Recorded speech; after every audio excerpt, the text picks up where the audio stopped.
Esta é a Web TV Unifesp. Iniciamos hoje o programa Perspectivas, um espaço onde mostramos como as pesquisas da Unifesp se conectam com as realidades do país e do mundo. Entrevistamos Ésper Abraão Cavalheiro, professor titular do Departamento de Neurologia e Neurocirurgia da disciplina de Neurociência e fundador da Associação Brasileira de Epilepsia. Ele atua hoje como pró-reitor de planejamento da Unifesp. Conversamos com ele sobre os desafios da pesquisa hoje no Brasil, a função social do que se produz dentro das universidades e os caminhos que a ciência pode trilhar no futuro. Então, se você entra como docente dessa instituição, obrigatoriamente você tem que transmitir o melhor que existe hoje disponível no mundo.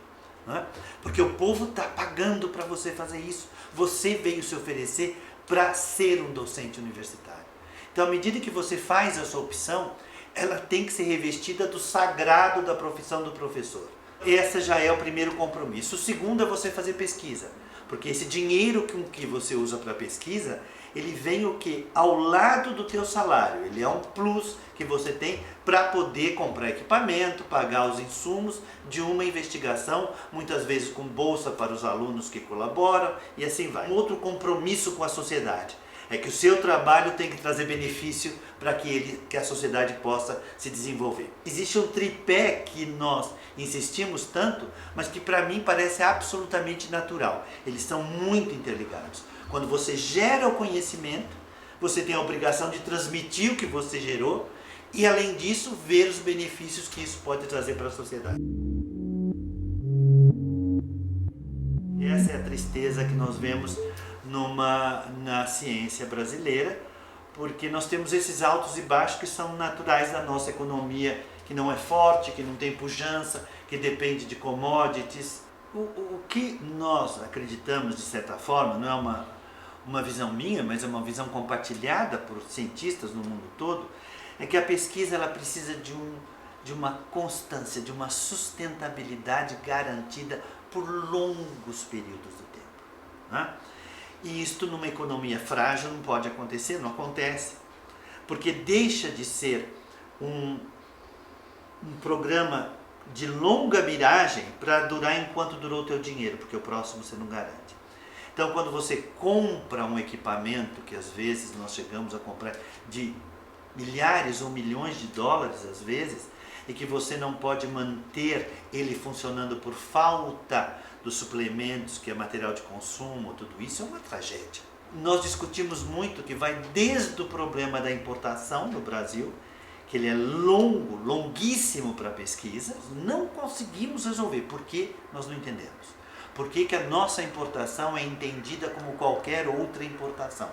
Quando, por exemplo, nós perdemos material, porque às vezes são materiais que são especiais, que têm uma vida muito curta e fica na alfândega durante 3 meses. Aí você recebe, pode jogar fora, que não serve para nada. Nós temos graves problemas.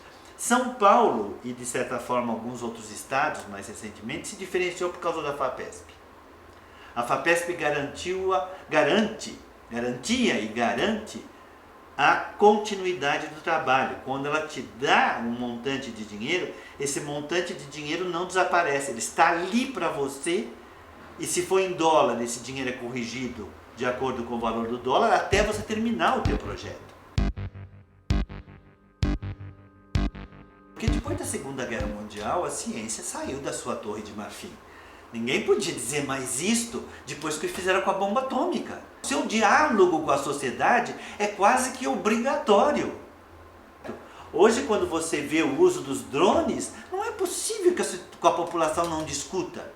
Você fica encantado quando os drones vão proporcionar a entrega de produtos na sua casa, não vai precisar do correio, vai chegar na sua casa um drone com a sua nova televisão, o seu... Maravilhoso, vai ser muito mais rápido que o trânsito de São Paulo, tudo isso é perfeito, mas ele também pode ser usado para matar pessoas.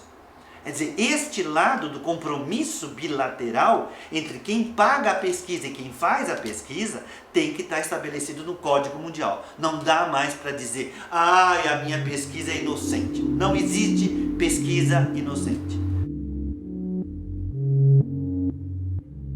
E a convergência ela de certa forma, eu não chamo mais de tecnologias convergentes, eu chamo de convergência das tecnologias, porque elas não convergem naturalmente e de certa forma ela inclui a junção de 4 áreas, originalmente 4 áreas fundamentais no mundo de hoje, que é a nanotecnologia, a nanociência e a nanotecnologia, a biotecnologia, as tecnologias de comunicação e informação e a neurociência.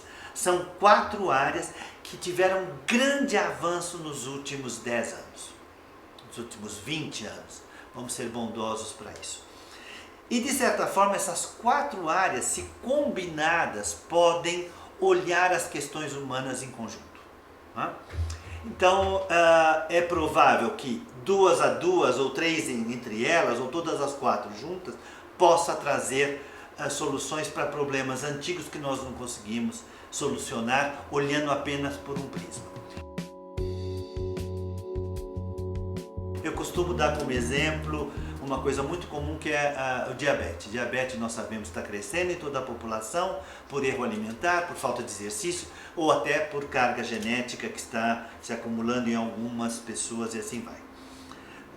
De quem é que tem que cuidar? Você pode dizer que é o endocrinologista, que é o médico clássico que cuida dos distúrbios das glândulas, mas você pode dizer não, é o nutricionista, não é? Que deverá olhar então, portanto, ou é o professor de educação física que tem que fazer consumir essas calorias, ou eu tenho que me alimentar pausadamente ao longo do dia para não fazer carga de gasto de insulina, não é? De uma vez só. Então é melhor eu dividir aos pouquinhos e não dar uma grande quantidade de comida numa única vez. Quer dizer, quantas pessoas... Será que o dono do supermercado não está envolvido nisso? À medida que ele dispõe as comidas para me atrair de uma certa forma? Será que o produtor de alimento não tem que ser controlado no quanto que ele põe de hidrato de carbono ou de açúcar? A convergência, ela tenta fugir daquilo que é puramente disciplinar. Isto é, eu sou o dono desse conhecimento. Não existe isso, né? O que é importante, que eu tenho provocado muito essa instituição, é o quanto que nós somos capazes, enquanto cientistas das mais diversas latitudes, digamos assim, podemos estudar o impacto social das novas tecnologias. Como você bem disse, não simplesmente organizar movimentos de massa contra ou a favor de tal ou qual tecnologia, mas uma simples tecnologia posta à disposição. Qual é o impacto disso na nossa sociedade brasileira ou num bairro de São Paulo, central ou periférico? Isso é uma compreensão imensa do papel das novas tecnologias, das tecnologias emergentes, que nós costumamos dizer, na vida do cidadão. De repente quantas vezes você viu trabalhos dizendo da importância do celular na vida da população? Quase não temos nada oriundo do Brasil. Né? Mas você já viu como isso está na mão de qualquer classe social nesse país? O significado que isso tem? E você sabe que o fato de você usar este instrumento continuamente, que é primeiro o seu mecanismo de comunicação, segundo a sua memória para várias coisas e depois a sua busca do que você não conhece, quer dizer, ele tem pelo menos 3 papéis, além de fotografia e tudo isso, mas 3 papéis, né, fantásticos de comunicação, de memória e de busca de informação que você não tem, não é? Ele muda a forma do seu cérebro, ele muda a anatomia do seu cérebro pelo fato de ser isto aqui. E nós não temos a menor ideia de como isso está impactando esta população brasileira. Porque aqui você vê o mais alto empresário ou o presidente da República usando, como você vê uma pessoa da classe social mais pobre usando isso. Ele é um elo social comum para todos e todos querem ter. Eu acredito que não precisa ser apocalíptico, não é? O que a gente chama de transhumanismo, que é uma linha hoje muito bem trabalhada, onde você tem essa interface. Algumas delas nós já incorporamos tranquilamente. Quando eu digo que você não precisa mais da tua memória para um montão de coisa e você carregar isso no teu bolso para onde você for. A única coisa que nós não gostaríamos é de ter algum instrumento que controlasse a minha mente, que tirasse, que deixasse, que me incapacitasse de ser o que eu sou. A única coisa que a gente preza é a minha individualidade. E todos nós temos muito medo de não sabermos o que somos em algum momento. perder a consciência e ser dominado por outro.